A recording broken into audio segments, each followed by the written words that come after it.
Before we get into tonight's fascinating bonus episode, I wanted to ask for your help. I realized I've produced more than 100 episodes of the Midnight Library of Baseball, and so I wanted to do a fun best of episode. But not my favorite episodes, your favorites. If you have an episode in mind that you loved that has stayed with you, please let me know by reaching out on Instagram or Facebook, or sending me an email through the website, midnightlibraryofbaseball.com, or directly to my email, midnightlibraryofbaseball@gmail.com. Why you like an episode, why it has stayed with you, and maybe I'll include your commentary in the episode. I'm also thinking about doing a best of listener baseball stories, so feel free to chime in on that note as well. Okay, here's tonight's episode titled, What the Heck is the World Baseball League? On June 20th, 2024, Rick Woodfield in Birmingham, Alabama, hosted an MLB tribute game for baseball legend Willie Mays. But the day before the game, Gaines Johnson experienced the most memorable flight of his life. I get on the plane in Atlanta, and as I'm walking on the plane, the guy sitting in the seat next to where I'm going to be sitting is decked out in National Baseball Hall of Fame stuff. And I'm like, this is going to be a great, fun 45-minute plane ride talking to this guy because I'm such a diehard fan. I'm sure he's coming down for this game. And so we get to talking. At the end of the conversation, I go, so what's your role in this game? Gaines suspected that the man worked for the Hall of Fame, but the answer he received was not at all what he was expecting. He says Willie Mays had died the day before. And he goes, when Willie died, we decided that we were going to bring his plaque down from the Hall of Fame. Since May's induction into the Hall of Fame in 1979, the plaque had never left Cooperstown until now, when it was sitting right above Gaines and his new friend in the overhead compartment. And I'm sitting there and I'm like, this is like a moment in your life. You know what I mean? You have these moments that are critical, pivotal, whatever. And this is a real moment. And so pay attention to what is happening around you right now.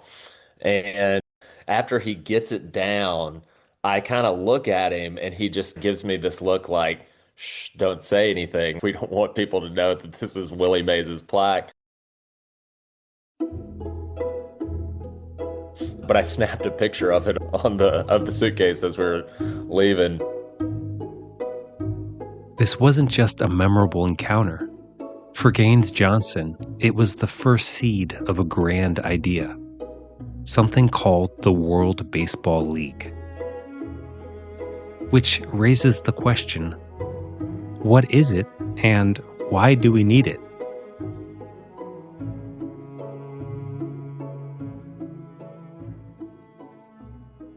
And how are you? Hi, Gaines. Good. How about you? I'm doing great. Good to meet you. Yeah, you too. So I'm intrigued. I love the podcast. Thank you. Yeah, no, it's fantastic. I've been a When I baseball fan spoke my with whole life and Gaines, a huge this fan of was one of yours the for questions years. I had. What's wrong with baseball as we know it? I had a lot of questions and a lot of doubts because Gaines wasn't a baseball executive. He certainly has a colorful career history. I worked for George W. Bush at the White House. And then after I was at the White House, I worked at the Treasury Department. I was a school teacher and then went to grad school at UVA and became a strategy consultant. And so since 2014, I have been helping businesses grow, helping private equity firms figure out what their next investment is, all of those kinds of things that strategy consultants do. And he grew up with baseball.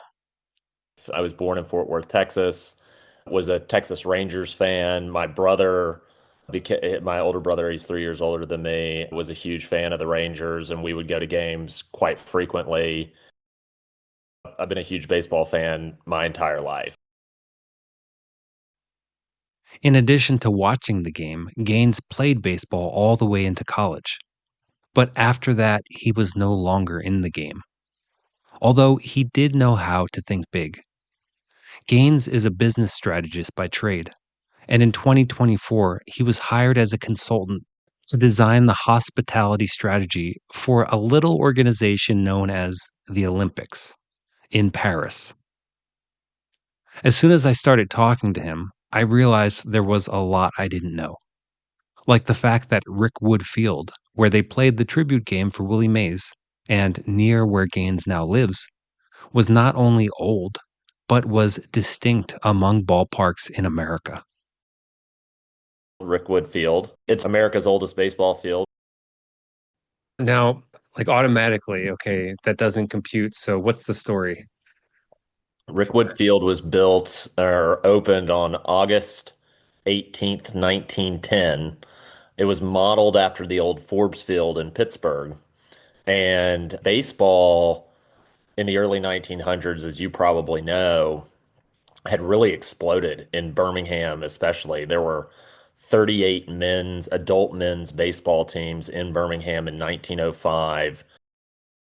Over 180 of the 280 plus Hall of Famers have played at Rickwood.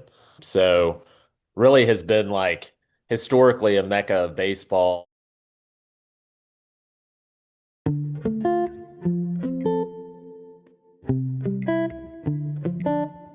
Because of his conversation with the man on the plane, Gaines ended up going to that tribute game at Rickwood Field, and it became the second transformative event in 2 days. There was a celebrity softball game at Rickwood that night. I went, took one of my best friends' kids who's a big baseball fan with me, had a great experience, got my picture made with the plaque. And then the next night, I go to the actual game. Jeter's there, A-Rod's there, CC Sabathia's there, Willie Mays' son, Michael Mays was there. Everybody in Major League Baseball who you can imagine, and especially the guys that I grew up watching, were all there for this game. And it really was. And the game was supposed to be to honor Willie Mays because Willie Mays is from Birmingham, and that's the first field that he had ever played professional baseball at. So they were Uh, going to have this game in honor of him for him to be living, and he then just happened to die at the. yeah, Oh three wow, days, 3 days before. wow. And so it was a really incredible ceremony and just the reflection on Willie's life and what he had meant to baseball and what he had meant to Birmingham and what he had meant to even Rickwood Field. And as we were driving away, I tell my buddy, I'm like, we need to be playing more baseball at Rickwood Field. And he goes, how are we going to do that? And over the course of the next 3 days, I had what I can only refer to as like a Field of Dreams vision. Imagine one of those montage scenes from the movies. Someone drinking cup after cup of coffee, pacing around the room, writing, typing, posting dozens of those sticky notes on the wall, and the hands of the clock on the wall circling and circling. That was Gaines Johnson after the tribute game, after his talk with his friend. And after 3 consecutive days of brainstorming and thinking and writing, he came up with a 35-page PowerPoint deck of his vision. So, what is his vision as it pertains to the game itself? I mean, it can't be the same as baseball because there's already baseball. Like I'm a real baseball purist. I don't even like the pitch clock. Part of this initial vision was that the baseball remains very much baseball, other than one thing, and that's that it's match play scoring. So 1 run per inning. So either whichever team scores the most runs within a given inning gets 1 run for that inning. And what that does is it prevents blowouts, and it also gives the team who is the home team within that inning an opportunity for a walk-off inning, which the walk-off inning part is really exciting. In fact, in one of our very first games, in the top half of the inning, the team didn't score.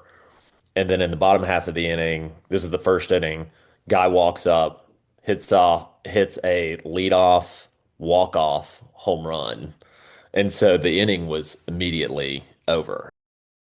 So It wait, so just pausing for a second there. So like I understand this. So because it's match play inning to inning, whoever wins each inning gets a point, right? And you're saying, okay, somebody, the first team up got 0 runs, and so correct. the next home run is going to win the inning in that case, and that's why it's more dramatic. Correct. Okay.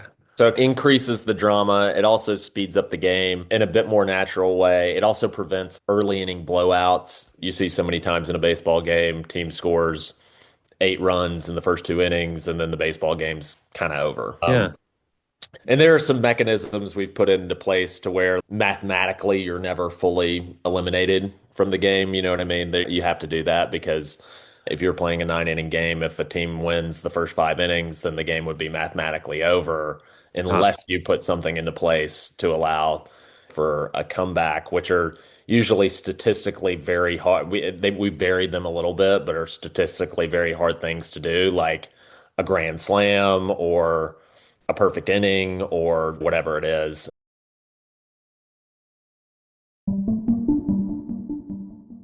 One of the ideas I talk about all the time is this mindset that everything has already been done and things are just the way they are. And yes, there have been some changes in baseball, especially in the last few years, with the pitch clock and no infield shifts. But these changes don't feel big. Changing scoring to match play feels big, and yet the fundamental game of baseball is still there. So, match play is one big difference that comes with the World Baseball League. What's another? I think one of the things that the Savannah Bananas have showed us is that there is a demand for a more entertaining form of baseball. In between the innings, it's like America's Got Talent. And we have a system where it's like you can either bring in your like talent or performance ringers who are associated with the teams. And so far, this is the way that it's happened. Everybody that's performed has played at least some in the game, like a half inning out in the field, or they've gotten up to bat. And so they come out and they do a performance, kind of America's Got Talent style, 90-second, 2 minute performance. And then that is a judged performance where you get a run for that as well. And so it becomes literally half baseball, half entertainment, but it allows you to track the stats in a way where it's like, okay, this team won the baseball, this team won the performance side of it, and then the overall score combines to give us a final. And in addition to that, like the other really fun thing about this is that we kind of realized early on, and this has been like a very fun sort of entrepreneurial problem solving thing to solve because as we're playing these games and as we're doing this last year, we realized certain things. Oh, asking someone to do 9 performances throughout the course of a game is a lot.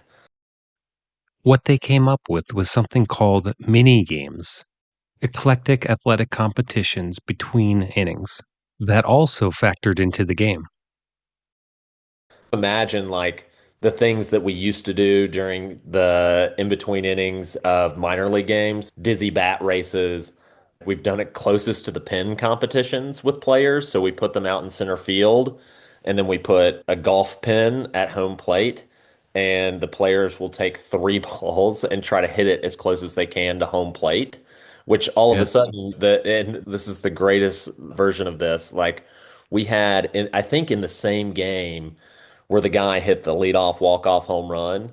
The pitcher who had given that up walks out into center field and he puts the ball like 3 feet from the plate. So he gets back the run that he just lost on the home run by being exceptionally good at golf. Yeah.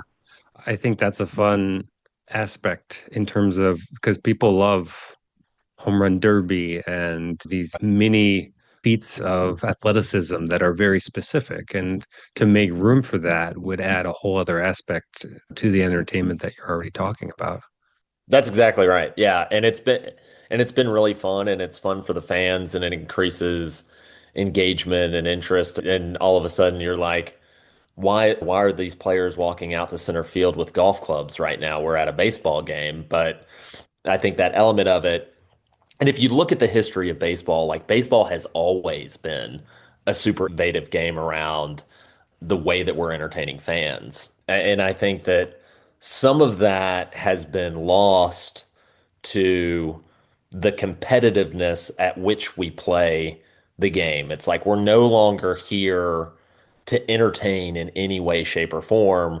We're just here to see how good we can possibly be. But the reality of it is, if baseball is going to thrive, it's got to be entertaining too, right? Not just to the hardcore fans that understand the difference between a 98 mile an hour fastball and a 101 mile an hour fastball, and the difference between a slider, a curve, and a slurve or whatever. Yeah. You've got to find another way to get people in. And I think America's Got Talent, and the thing about America's Got Talent is there is a version of that in every country in the world. And so we think that element of it is going to get more people in. And then ultimately, because you're invested in this like talent portion of the game, you learn the rules of baseball. Another area that sets the World Baseball League apart is pricing. That's one of the other biggest complaints about any professional sporting event now is like the concessions, the merch, the tickets are all way too expensive. So you will know that James Earl Jones laid out how much we should charge for a ticket when you walk into a baseball field, which is $20. He says that to Kevin in the, Factoring in inflation, of course, today. no, I'm keeping it at 20. Okay. All right. And my business school professors would probably be like, Gaines, you need to factor in inflation. But I said, no, we're doing our baseline ticket will never be above $20. And I think the affordability, and ultimately from a business strategy standpoint, I think that's a really smart move because if people know that if they're going to a World Baseball League game or a World Baseball League event, that there are going to be tickets out there that are going to be $20, that you make up in volume what you may lose in the willingness to pay of the customer. Mhm. And I think ultimately that's going to be a super smart decision because when you're trying to build a company, a brand, whatever, one of the things that you're trying to do is get people to trust you. And one of the things that you do to get people to trust you is you show them that you were trying to treat them very fairly.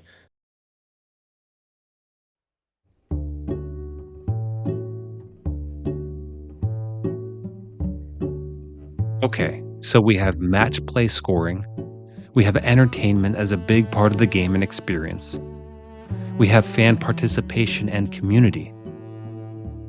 But this is called the World Baseball League. So, where's the world part of it? I just got back from a world tour where the main objective was to just really build relationships across the baseball community, especially in places around the world that aren't as, I don't know, supported, known, not focused on Japan or Korea or the Caribbean or Central or South America where baseball is already huge, but these places where there's like growing baseball communities that aren't fully built out yet. And even in that, the number of connections that I was able to make with people in the Australian Baseball League, in Thailand, where there's like this growing movement around like baseball five, which I don't know if you've heard about that. It's like a five-person version of baseball.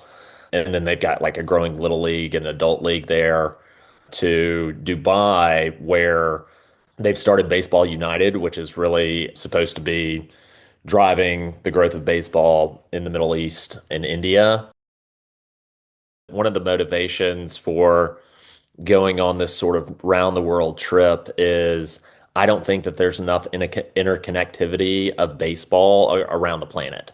And the World Baseball Classic, when it really comes down to it, is putting together a bunch of all-star teams from countries around the world. It is meant to be in some ways like in between the Olympics, we're doing this other thing that allows countries who play baseball to come together and put their very best players on the field together and compete against one another.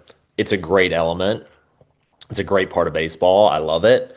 But you have all of these professional leagues around the world that have a champion at the end of every season.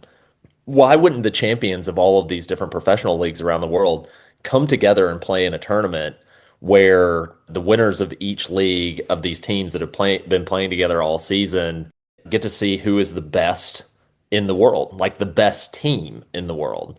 And so I think that's one element of it for sure, is Does that that look like a tournament to you, or does it look like a full season league? it's a tournament. Okay. For sure. O- I've already named it. It's called the Mays Cup. It's named after Willie Mays, obviously. Okay. And I didn't even tell you this. I've also become pretty good friends with Michael Mays in the course of all of this, who's Willie's son. And Hmm. so Michael and I have had a number of conversations. He comes to Birmingham pretty frequently. And that's been such a fun element of just like getting him on board with the vision that we have to grow the game, because one of his big passions is like growing baseball in youth leagues, especially in the Black community, because baseball in the Black community has fallen off so much in the last 50 years or so. And if you look at the percentage of baseball players in the major leagues who are Black, and especially those who are from the United States and Black, it has fallen off substantially. It isn't even representative of the population of the United States anymore. I think that, yeah, it looks like a tournament to me for sure. And so to answer your question, like, what does this look like 20 years from now? One, it's huge and fully global. And the World Baseball League isn't necessarily like controlling baseball anywhere, but we're acting as an organizing entity to bring baseball to more places around the world.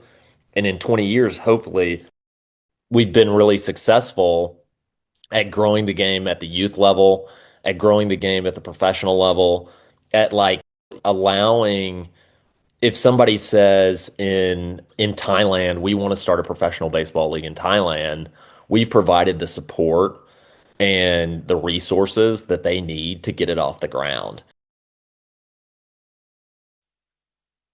There are some who will argue that Gaines Johnson and the World Baseball League will create more competition with Major League Baseball and other leagues. But for Johnson, the opposite is true. I don't have any interest in competing against Major League Baseball, but what I would love to see is like the talent level in Major League Baseball increasing, because we've kept the funnel wider longer for Mm. guys to continue to play.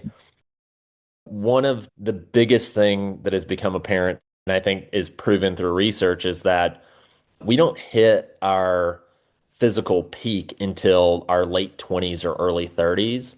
Most people who play baseball have quit before then.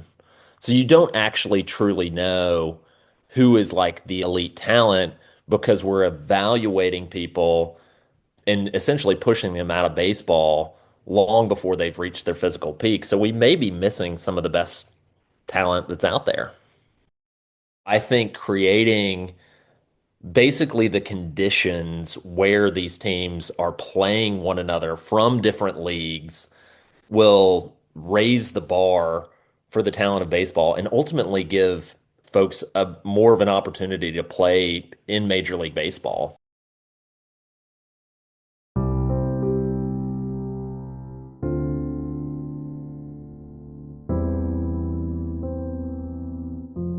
To date, the World Baseball League has played some games using the format described, and they're currently building the foundations of the league. But if you're around Birmingham, Alabama, you're likely to see or hear about an upcoming WBL event. And you can also check out theworldbaseballleague.com for more information, or to get in on the ground floor. This could be something we look back on in 20 years and say, yeah, I was there at the beginning for the World Baseball League, and look where it is now. The dream of Gaines Johnson is not to compete or stamp out other leagues. It's to grow the game, to help more people delight in baseball, to socialize, to get out of the house, and to slow down. These are goals worth pursuing. So here's to Gaines Johnson and the World Baseball League, and anyone trying to facilitate these positive changes in the world.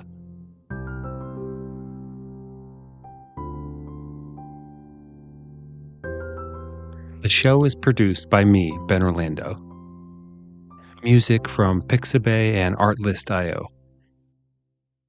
I'm hard at work on season 5, but stay tuned for some best of episodes, where I'll include new commentary and some guests who might stop by to add their insights. Good night.